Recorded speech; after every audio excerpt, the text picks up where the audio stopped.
Hey guys, I know it's been a little while since I've posted. If you know me, I get busy, hard to keep up with this, but I'm wanting to post what we're doing now because what we're doing now is pretty special.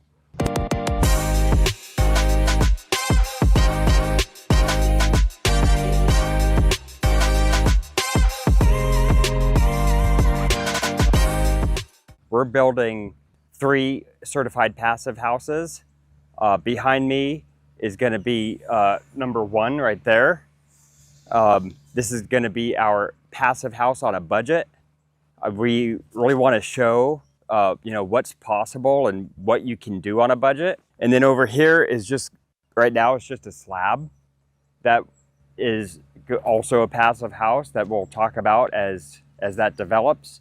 A little bit higher price range, and then a third passive house which will be in Spicewood, which will be even a higher price range. So the idea with showcasing these is to show kind of a spectrum of projects, starting with a lower budget and going into more budgets.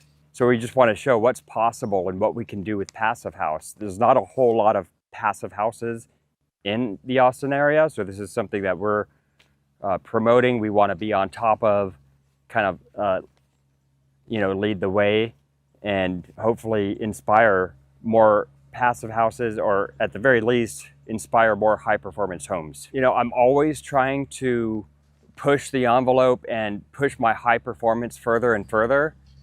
Passive house kind of represents, in a way, as far as you can take it before you start hitting the diminishing returns. Another thing I like about passive house is there's so many times when people are just saying, oh, I build high performance or high energy efficiency, but what does that really mean? Can they even quantify it? Like, how much more efficient is it? I think a lot of the times a builder can't answer that question. I always seek to answer that question, at the very least by getting a HERS index score. But in the case of passive house, everything gets calculated ahead of time, not just energy, but thermal profiles, all kinds of stuff. So everything gets calculated, everything is quantified. So, and then on top of that, everything is verified through really thorough inspections. All right, so let me show you what we got going on here.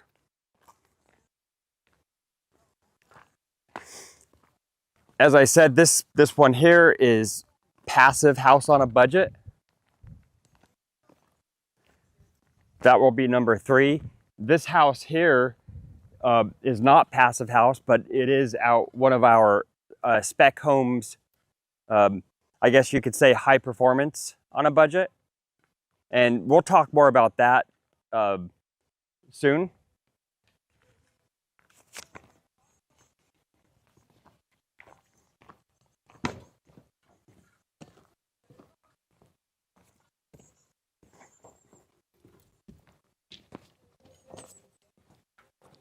And then that one over there is going to be passive house number 2.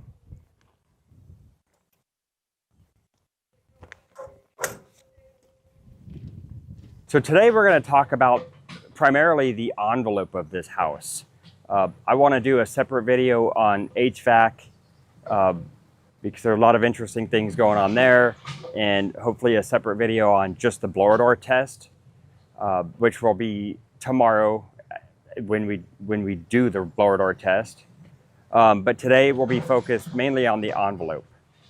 So let me give just a quick kind of tour of the house and just show what's going on and what phase we're in. So as you can see, we have siding on, but when we walk around the house, you'll see that the siding is left off wherever there's penetrations. So yeah, we could just go ahead and walk around.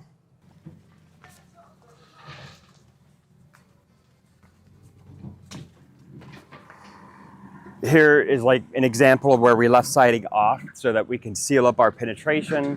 This is going to get a mounting block later.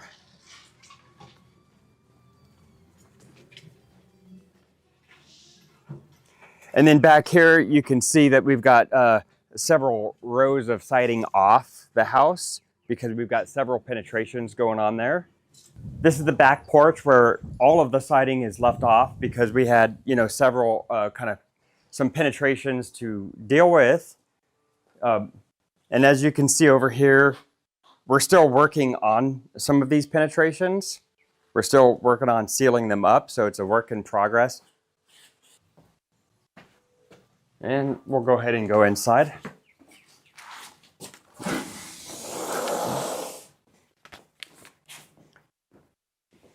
Okay, so here's the front door where you would normally enter the house. Right now, we don't have steps out there yet, so we're entering through the back, but this is where you'd normally enter the house. This is the living area. Over here, we're going to have a kitchen area and then dining area over there with a sliding door going out to the back. On this side of the house, this is access to the garage. And actually, while we're here, let me just talk about that real quick because there are some envelope things to point out here. So with this being a passive house, we really had to make the garage a separate structure, even though it's technically connected, right? We built the house portion and completely sealed and zip sheathed it with our zip R sheathing. We've got it taped. So right here, for example, you can see how this tape actually wraps around the corner for that continuous water and air barrier. So basically what you're looking at here is the outside of the house. We got this completely built and sealed up and everything. And then the garage gets built completely after all that. So it really is a separate structure in terms of where the control layers are. So the control layers are going through this garage. Okay, so moving on to this side of the house. Oops, we got the master bedroom is over here. As you can see, HVAC work is kind of still in the works here. That's something we're actually working on today. But we've got a master closet, the shower, vanities here, little toilet room there, just showing the kind of the layout of everything.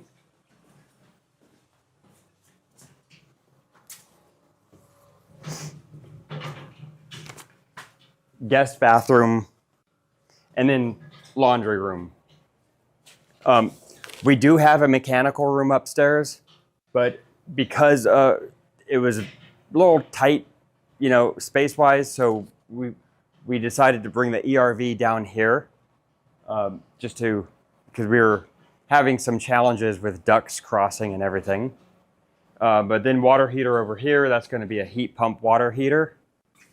And we'll go upstairs and check out the rest of the bedrooms are upstairs. So up here we've got 3 more bedrooms and another bathroom. And then in here is the mechanical room, which I will show the mechanical room briefly. But again, interesting things happening with the HVAC, so we're going to hopefully make a whole different video to show what's going on with that. But just real quick.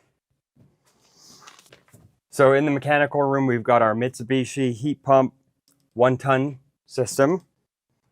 We've got our dehumidifier, which we're installing today. We just built this shelf for it. And then what you see up here is the makeup air system for the range hood. Okay, so let me tell you guys a little bit about where we're at in terms of phase in this house, and why I'm choosing to showcase it right now. One thing I will say with a lot of these high performance homes, sequencing is not always typical. I change up the sequencing, and it's also not always the same on every house. Every house is different. different materials, different goals. So we have specific reasons for doing things, in a slightly different order. But here in this house, we've got a low slope roof. And one thing that I wanted to do here is I wanted to get the spray foam in before putting the ducts in place because it's tight. I didn't want those ducts damaged. We're using flex duct here. That's a budget decision. Flex ducts, by the way, can work really well if you install them correctly. And you save quite a bit of money. But yeah, again, we wanted the spray foam in place before we get the ducts in just to reduce the damage. I needed to insulate this wall because we're putting sheetrock in here before the HVAC install. And then on top of that, these stairs right here actually cantilever outside. So I had to insulate underneath them before finishing the sheathing. So there were several reasons why I needed to get some insulation in here kind of ahead of time, which is why we kind of did that first. Well, and then having to do that first, I wanted to go ahead and get the siding on and paint and then roof the house, right? Because typically we don't like to do any insulation work until we have the roof on the house. I suppose that's not totally necessary, just something we prefer. But that's why on the outside of the house, you see the siding already on. It's painted and the roof is on. Now, as you guys know, if you're following building science, we don't want to cover up all of our penetrations. So that's why we have siding off in some spots so that we can deal with those penetrations correctly before we finish the siding. Right now is an ideal time to show the house because obviously we don't have insulation in the walls, so we can still have a pretty good view of what's going on in here. One thing I'll say, in terms of penetrations, I do have some roof penetrations, which typically I try to minimize. I try to make most penetrations, if not all of them, out the walls. But in this case, we do have a few plumbing penetrations through the roof. And there's 3. And I at least consolidated them in one area so that this house can be solar ready. And we're leaving the rest of the roof open to accept solar panels. So let's go back downstairs. Now that you kind of have a tour of the home, and a general idea of where we're at in terms of phase. Now I want to get into a little bit more detail about the envelope. That's what this video is about. So when I think in terms of the envelope, I always like to think from the bottom to the top, right? Covering everything. The 2 most vulnerable parts of an envelope, what I've found, is framing to slab connection and then roof to wall connection. Other things that you need to think about, obviously, are the penetrations through the house. So penetrations can be pipes, wires, windows, doors. Those are all penetrations. And so to build a tight house, those are really the things that you've got to address. Putting the zip sheathing on and taping the seams is pretty easy, and that's obviously really helpful, but you've got to pay attention to these connections. So starting with framing to slab connection. So let me show you what we've done here. And really, if I really want to start all the way at the bottom to explain our envelope, I've got to tell you one thing we've done different on this house is we've put perimeter slab insulation. That is one thing, to meet passive standards, I was really just about there with, even our just spec homes already met a lot of the standards. But one thing that we've had to do different for passive house standards is do that perimeter insulation. And so let me show you that real quick, and then I'll show you, how we tied the framing into slab.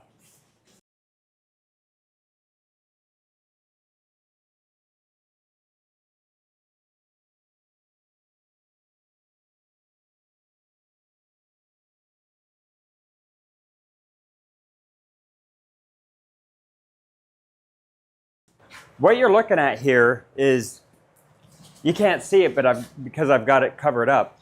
But this is the Zip R sheathing, so it's insulated. And then down here, this is actually hardy backer with underpinning over it. We're going to be touching this up, but these cracks are the hardy backer seams. Again, that'll be touched up later. But behind this hardy backer is 2 inches of XPS foam.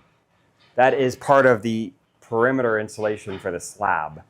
And then behind that foam is the actual slab. And so we'll take a look outside so you can see how that looks.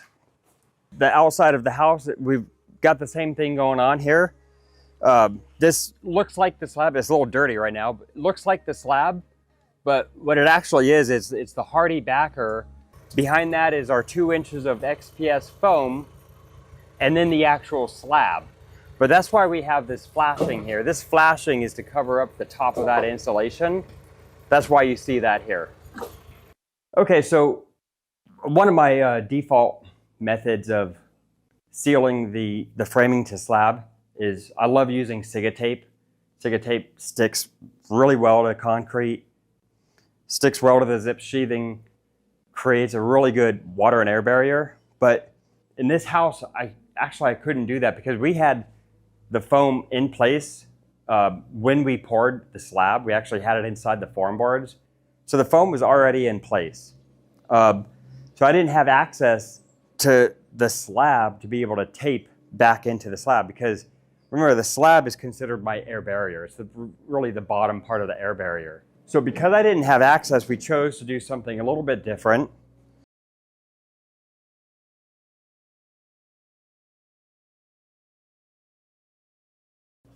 So underneath the bottom plate, I actually used a sill that's meant for a 2x4, so it doesn't cover the full width of the plate. But then, because I still want that as a capillary break, that's why I still included it. But the rest of the space under the plate is sealed with Zip liquid flash. And actually, you can see the pink color because I had some Proseco liquid flash left over from other jobs. So I've used the Proseco liquid flash and Zip liquid flash because I had both products. But that's sealed underneath the bottom plate. And then before applying the Zip sheathing, we went ahead and taped you could see the Zip tape folding over, but we taped the bottom edge of the Zip sheathing and then liquid flash that also to the plate. So now I've got liquid flash between the slab and plate, and between the plate and the Zip sheathing, which is taped here. And then of course that Zip sheathing wraps around to the other side and ties into the green part of the sheathing. So this house is sealed up probably maybe even better than the Siga tape. It's sealed up pretty good.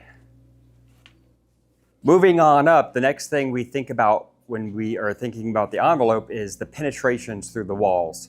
So penetrations are going to be, as I said, pipes, wires, windows, doors, things like that. What we're doing in the case of wires, this one's not done yet, but we're sealing that on the outside because that's where the air barrier is. But we're going to seal that on the outside with a liquid flash or stretch tape.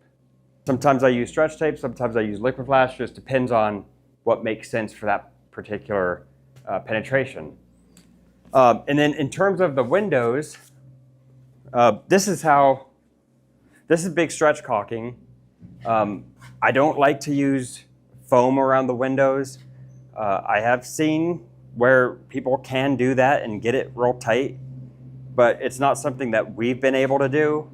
We've had much more success using the big stretch caulking all the way around the window. Today we're going to be inspecting that and touching that up to make sure it's super airtight. But as you can see, this big stretch ties into the Zip sheathing, ties into the Zip tape that's in the rough opening, which ties into the Zip sheathing on the outside. So that's what makes it an unbroken water and air barrier. really important to make sure that you have a good roof to wall connection for your airtightness of the house. Traditional building, if you're building, the way most builders, framers do it, it's pretty loose.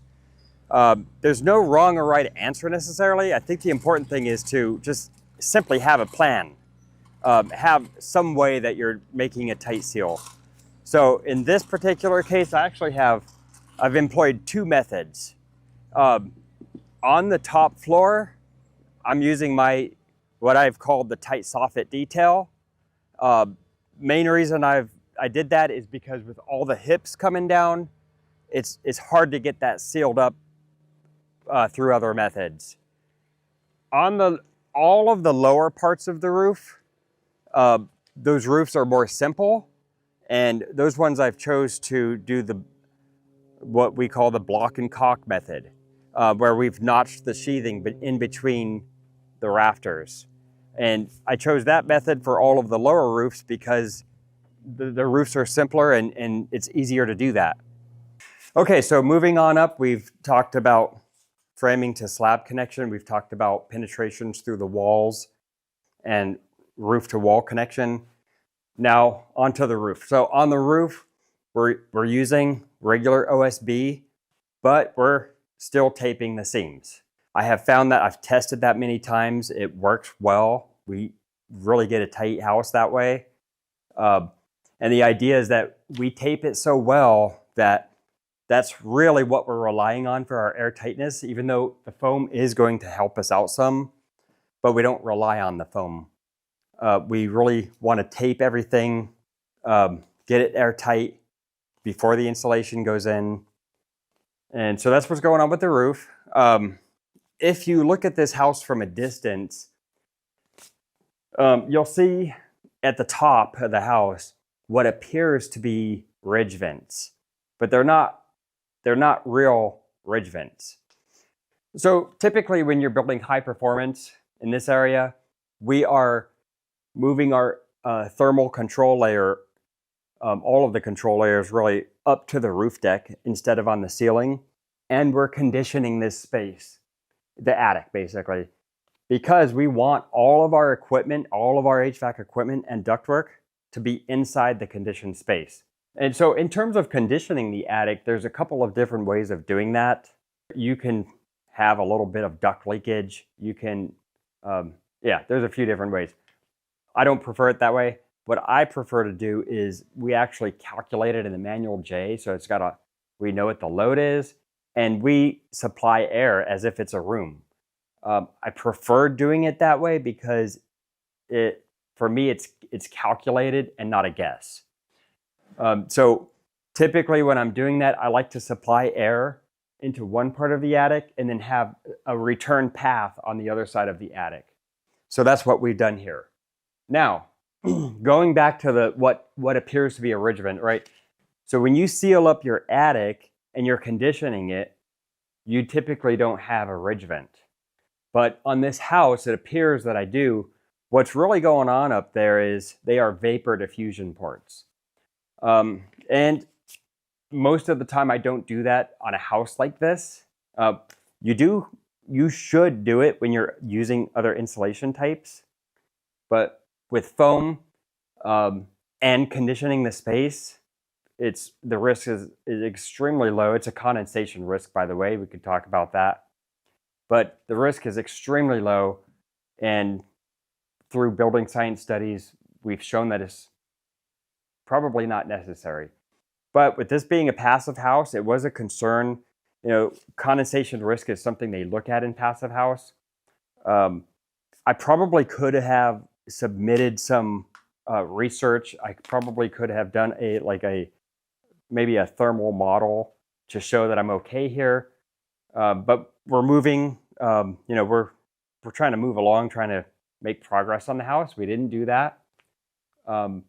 But having vapor diffusion ports was something that FIAS accepted. So that's what we've got going on. And if you don't already know what that is where we're cutting an opening in the roof decking as if we were going to put a ridge vent there. And in this case, it comes down 4 feet down the hips. But instead of leaving that open, we put a highly permeable roofing underlayment over that opening and then tape it so that it is still completely airtight, but that membrane is vapor open, so it allows any vapor that happens to accumulate at the top is going to be able to migrate through the foam and migrate through that membrane and escape out. So we won't have an excess vapor buildup. So that's it, guys. That's a pretty kind of a brief overview of what's going on with this envelope. And so what's happening next in this house is we are going to get a little bit cleaned up. We're gonna finish sealing all the penetrations.